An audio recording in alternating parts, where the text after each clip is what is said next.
There are the games that are remembered, the games that are talked about and discussed weeks, months, and years after release. Games like The Legend of Zelda Tears of the Kingdom. And then there's the schlock. There's stuff like Baldur's Gate 3. There's stuff like Spider-Man 2. There are things like Starfield, or as I like to call it on this channel, Starfield, that have this very bright first couple of months where everyone's hyping them up as the greatest thing ever, only to completely be forgotten January of the following year, right? Like the only reason anybody is still talking about some of these games right now, stuff like Pizza Tower or what was that other knockoff product? Life of Pi, right? Games like that are only being talked about, out of some obligation to try and trick you into thinking this year was a solid year for games, right? Like, oh man, if you have a PlayStation, Xbox, or a PC, you're loaded with games to play. No, you aren't. Like everything you have this year was inferior to what Nintendo delivered.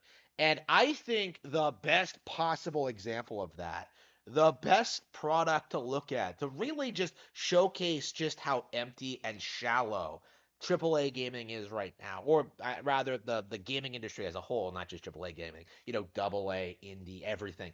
Yeah, the best possible example I think is of Starfield, right? Skyrim 2, right? This is Skyrim in space, right? You are the Dragonborn in a sci-fi setting, right? You are a miner just exploring the stars and fighting, farming in the deep space. It is Starfield, right? The game of a generation, the game of next generation, the game that goes where no one has ever gone before. Deep space, the Star Trek to the Skyrim's Star Wars, right? A true innovator, a true a true visionary, right? This was supposed to be one of the greatest games of all time, like easily the game of the year, and Bethesda's next masterpiece. This was supposed to be the next big thing. And what happened? It floundered right out of the gate. Now, only because it was PlayStation exclusive, right?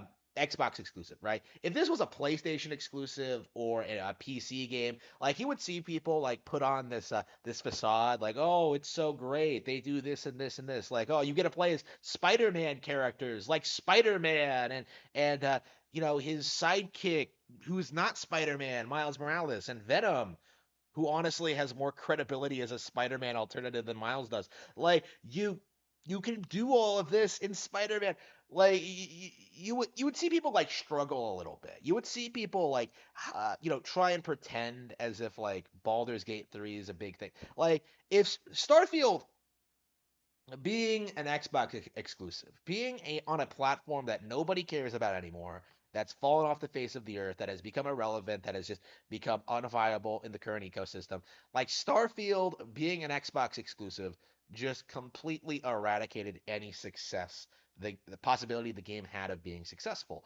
Because without legions of blind fanboys pretending as if your game is the greatest ever for the first couple of hours after release, these non-Nintendo games really have no no hope of being relevant, right? Without that like very false, very artificial hype cycle, the AAA life cycle of launching at a full $60 and then just slowly just becoming unpopular over time as people get tired of the game.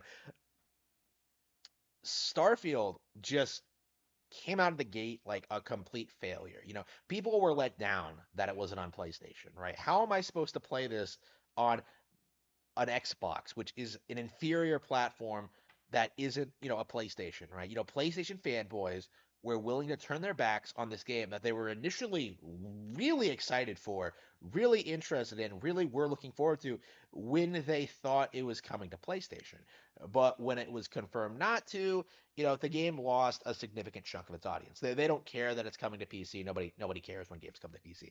So like, this game it's on like two major two irrelevant platforms. That is the Xbox, the dying console brand, the thing that's being phased out in favor of cloud services and the Xbox Game Pass, which is a doom service. You have that failure. And then you have the PC version, that bloated glitchy mess that nobody cares about. Nobody plays on Valve. Nobody plays on Steam. Like Steam is just a way for developers to just recoup their cost from by fanboys willing to pay for the game twice, right? Nobody primarily plays on PC, right? If you are a PC gamer, your favorite PC exclusives are Pornhub and OnlyFans, right? Like that is your jam. Okay, you're not a gamer if you play exclusively on PC, right? So Starfield, is technically available on two platforms, essentially one, the Xbox, and it's failing, right? So it comes out and it gets a lot of bad reviews because nobody is actually playing this game. Now, you can say the same thing about Spider-Man 2 or Baldur's Gate 3. Nobody plays those games either. But with Starfield, there's no incentive to lie about it.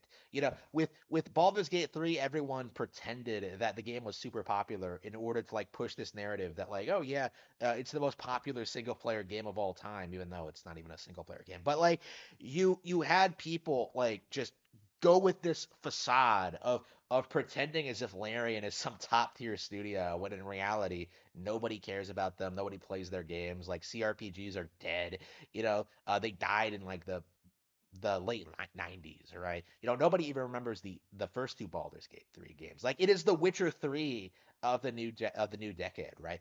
So like with Starfield, right? You have this thing where everyone just nobody is willing to defend this game.